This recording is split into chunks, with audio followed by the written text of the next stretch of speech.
नमस्कार दोस्तों, स्वागत है आप सभी का हमारे चैनल पर। और मैं अभी मौजूद हूँ दिल्ली विश्वविद्यालय में। और जैसा कि हम सब देख रहे हैं कि दिल्ली विश्वविद्यालय में अभी बहुत ही गर्मा गर्म का माहौल बना हुआ है, क्योंकि यहाँ पर छात्र संघ का चुनाव चल रहा है। तो हमारे साथ मौजूद है LC2 के कैंडिडेट, और हम बहुत कुछ उनसे जानेंगे कि इस चुनाव में आखिर छात्रों के क्या क्या अहम मुद्दे हैं। सर, अपने बारे में बताइए। नमस्कार साथियों, मैं प्रभु यादव थर्ड ईयर का छात्र हूं लॉ सेंटर 2 से, और मैं इस बार के चुनाव में प्रेसिडेंट के पोस्ट पे कंटेस्ट करने जा रहा हूं। कैसा लग रहा है सर आपको?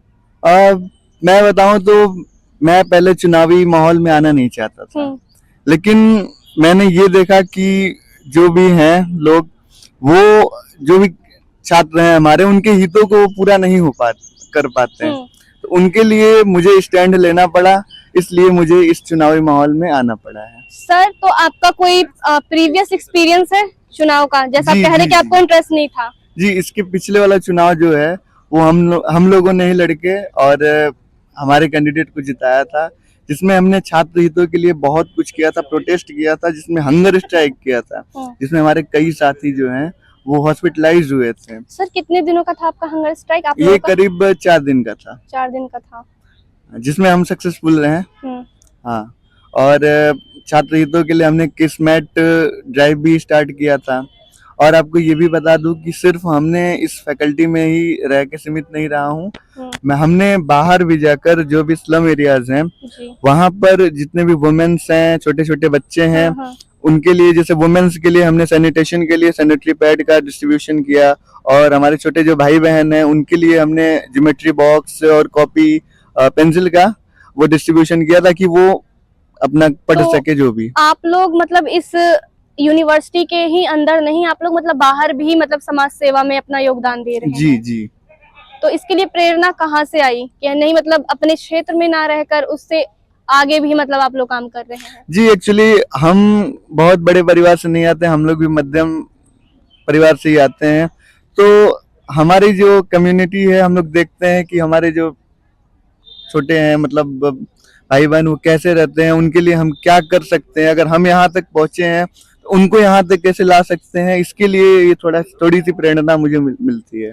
सर, मैं जानना चाहती हूँ कि जो मुख्य होते हैं, जो चीफ होते हैं, उनका सिलेक्शन प्रोसेस क्या होता है? मतलब छात्र उनको किस स्तर पर जाकर जांचते हैं, परखते हैं, तब जाकर वो एक सक्षम उम्मीदवार बनते हैं? तो क्या क्या चीजें देखा जाता है, खासियत उसमें क्या क्या होती है? देखिए, अगर उस जगह रह के देखूं, तो अगर मैं किसी को एक लीडर के हिसाब से देखूं, तो मैं ये देखूंगा कि वो छात्र हित के लिए कितना कर रहा है। ये नहीं कि अपना रोला जमाना, मतलब मेरे पास कितना पैसे हैं, कितनी गाड़ियां हैं, कैसे कैसे गाड़ियों से आ रहा हूँ, ये सब नहीं। वो छात्र हित के लिए क्या कर सकते हैं, कितना लड़ सकते हैं प्रशासन से कि छात्र हित में उनकी बढ़ोतरी हो। जैसे मान लीजिए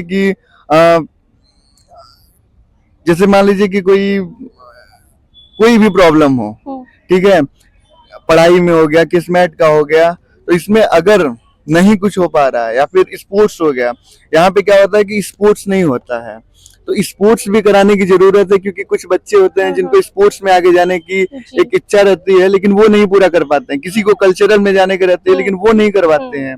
ये बस जो ये एक सक्षम लीडर होता है वही ये करता है। अच्छा, तो मैं ये जानना चाहती हूँ कि इस बार क्या मुद्दे हैं आप लोगों के?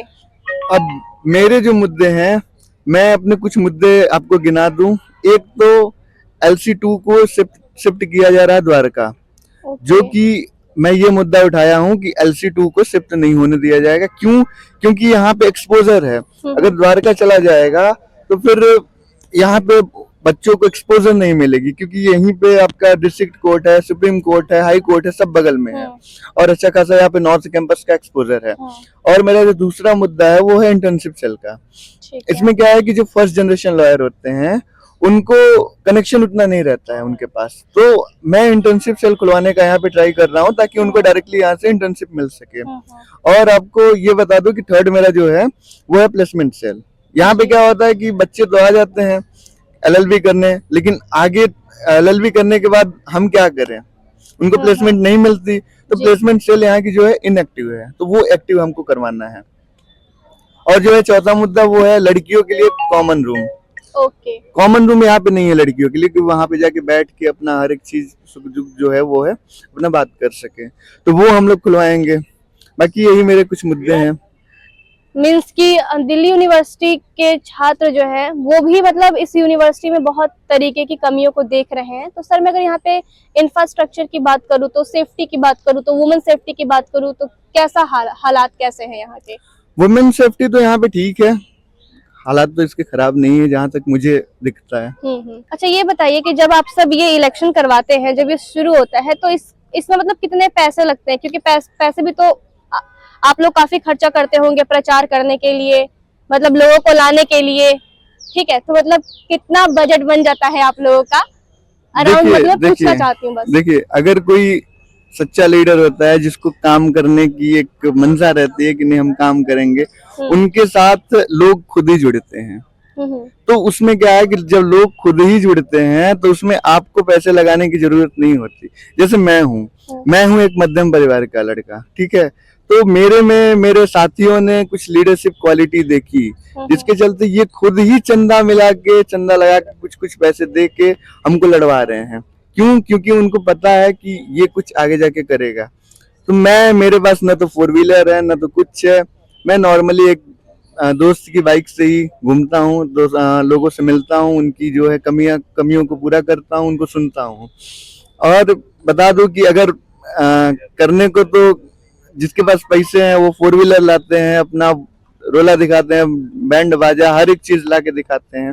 तो अगर आप अच्छे से चुनाव लड़ो तो इसमें पैसे लगाने की कोई उतना जरूरत नहीं है। अगर आप पोस्टर भी न लगाओ, अगर आप स्टार्टिंग से लगी हो तो कुछ भी जरूरत नहीं है आपको। सर आप लास्ट में कुछ बोलना चाहते हैं? जी, लास्टली साथियों मैं ये बोलना चाहूंगा, सिर्फ आपको मैं 4P याद कराना चाहूंगा। First P for progress, P for placement cell, P for Prabhu, P for president. और साथियों मैं Prabhu Yadav for the post of president, ballot number 4। Thank you.